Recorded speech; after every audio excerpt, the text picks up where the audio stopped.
Hi everybody, I'm going to tell you my secret way to do show not tell. It's a little bit different. I believe that if you know what show not tell is, you probably learn it in a very overall big idea theory method and you just like memorize vocabulary from your previous tuition centers, right? I will tell you how to do it properly. And I'll give you two examples, right? You can use this method even if you are bad at English even if you don't like to read model essays, even if your vocabulary is bad. Okay, show not tell is not a vocab technique, it's a thinking technique, right? Again, show not tell is not a vocabulary technique, it's a thinking technique. And this will be most applicable if you're Sec 1 and Sec 2 writing all that kind of story-based essays. Narrative descriptive. How do you actually do show not tell?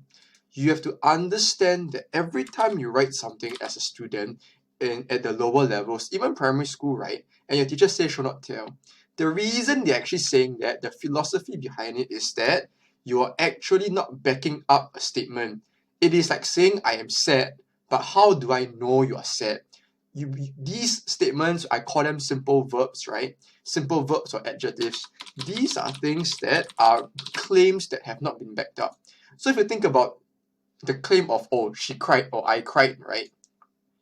How do I back it up? Think about the component actions that are involved in crying. Crying in itself is not just one action.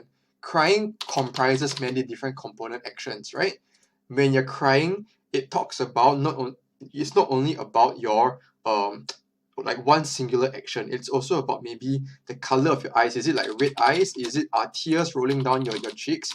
Are you trembling? Like physically, are you trembling? How do you sound like? Are you like heaving like that kind of idea, right? So you have to look at the component ideas or the component actions of the bigger idea.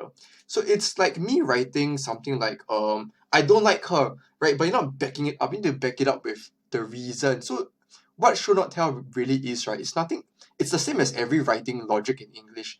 It's just backing up your writing, right? So when students go into secondary level, if they didn't do show not tell before, right, and they go into like Sec 3, Sec 4 and they do that kind of like discursive argumentative essays, they actually don't realize that they're also not backing up their answers.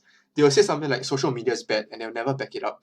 It's the same thing. Social media is bad. It's the same as she was crying, right? You're not backing it up. So you have to back it up. Why? How can I know she's crying, right? How can I know social media is bad? Why is social media bad?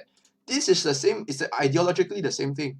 It's the exact same thing. I think a lot of people don't realize that. Same thing, instead of saying that he ran, what are component actions that are involved in running? It's the exact same thing, right? Component actions in running can be things like maybe, is it the way that your legs are moving? Is it the way that your heart feels in your chest, right? Is it about to jump out of your chest? Is it maybe the thoughts running through your head?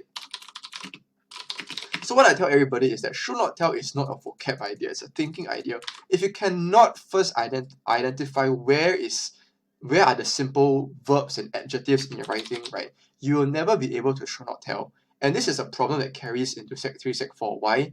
Because if you don't understand that you're not explaining something, if you're just telling me without actually explaining it, showing is just explaining, right? If you're not doing it in the future when you write all of your argumentative essays, you will actually not be able to explain as well. So I say again, it's a thinking process, it's not a vocabulary demand. And even if your vocab is bad, right? Sorry, typo. Even if your thoughts running through your head, even if your vocabulary is bad, but you can at least write something like this, I can guarantee you your writing becomes way more descriptive and language marks will go up.